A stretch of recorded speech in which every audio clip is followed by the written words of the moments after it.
Hello guys, நம்ம இந்த வீடியோவில் எதை பற்றி பார்க்க போகிறோம்னா, துணை முதலமைச்சராக பதவி ஏற்கும் உதயநிதி ஸ்டாலின் அதிர்ச்சியில் திமுகவின் முக்கிய நபர்கள். இதை பற்றி தாங்க இந்த வீடியோவில் நாம் முழுமையாக பார்க்க போகிறோம். நீங்கள் நம்ம சேனலுக்கு புதியவர் அப்படின்னா நம்ம சேனலை சப்ஸ்கிரைப் பண்ணி பக்கத்துலேயே ஆல்னூர் பட்டன் இருக்கும், அதையும் கிளிக் பண்ணி வச்சுக்கோங்க. வாங்க வீடியோக்குள்ளே போகலாம். உதயநிதி பார்த்திங்கன்னா, அதாவது 2021 ஆட்சி அமைக்கக்குள்ளே பார்த்திங்கன்னா என்ன சொல்லியிருந்தார் அப்படின்னா, நம்ம திமுகவின் தலைவர் முதலமைச்சரான ஸ்டாலின் எந்த ஒரு கருத்தரங்காக இருந்தாலும் சரி, எந்த ஒரு ப்ரெஸ் மீட்டாக இருந்தாலும் சரி, உங்கள் குடும்பத்திலேருந்து யாராவது அரசியலுக்கு வருவாங்களா அப்படின்னு கேட்டால் கண்டிப்பாக எனஃப் யாருமே வரமாட்டாங்க அப்படின்னு தாங்க சொல்லுவார். ஆனால் தற்போது பார்த்திங்கன்னா குடும்பல் கட்சி தான் பார்த்திங்கன்னா குடும்ப அரசியல் தான் பார்த்திங்கன்னா தமிழ்நாட்டில் நடந்துகிட்டு இருக்குங்க. ஏன்னா உதயநிதி ஸ்டாலின் பார்த்திங்கன்னா இளைஞர் அணி தலைவராக இருந்தாருங்க. கிட்டத்தட்ட 40 வயதுகளை கடந்துமே பார்த்திங்கன்னா இளைஞர் அணியோட தலைவராக தாங்க உதயநிதி ஸ்டாலின் இருந்தாருங்க. அதுக்கப்புறம் பார்த்திங்கன்னா அமைச்சர் பதவி அவருக்கு கொடுக்கப்பட்டதுங்க 2022.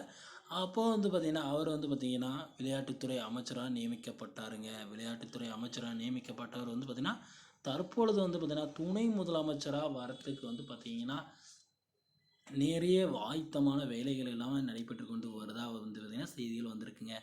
ஏன் அப்படின்னு பார்த்திங்கன்னா மிக முக்கியம், மீண்டும் அமைச்சரவையை மாற்றக்கூடிய சூழல் வரதா பார்த்திங்கன்னா செய்திகள் வளம் வந்திருக்குங்க. முன்னால் அதாவது செந்தில் பாலாஜி மீது பார்த்திங்கன்னா வழக்கு மேலே வழக்குகள் வந்துட்டே இருக்குங்க. அவரை பார்த்திங்கன்னா வேறு இலாக்காவுக்கு மாற்றலாம் அப்படின்ற மாதிரி சொல்லியிருக்காங்க. அந்த மின்சாரத்துறை மதுவிலக்குத்துறைக்கு பார்த்திங்கன்னா கல்வித்துறை அமைச்சரான நம்ம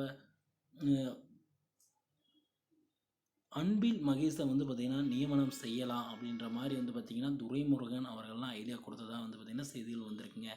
ஏன் அப்படின்னா அந்த இடத்துல பார்த்திங்கன்னா இந்த அன்பில் மகேஷ் பார்த்திங்கன்னா உயர் அதிகாரிகளை அதட்டிட்டு வல்லுநர்களை யாருமே மதிக்கிறதில்ல, அவங்களோட ஆலோசனைகளை கேட்கறதில்ல அப்படின்ற மாதிரியான குற்றச்சாட்டுகள் பார்த்திங்கன்னா உதயநிதி நம்ம அன்பில் மகேஷ் மேலே வந்ததாகவும் அதை சரிப்படுத்த பார்த்திங்கன்னா அந்த இடத்துக்கு பார்த்திங்கன்னா பிடிஆர் தியாகராஜனை நியமிக்கப்படலாம் அப்படின்ற மாதிரி செய்திகளும் வருதுங்க. இந்த மாதிரி பார்த்திங்கன்னா ஒரே கொலாப்ஸ் பண்ணிகிட்டே இருக்காங்க.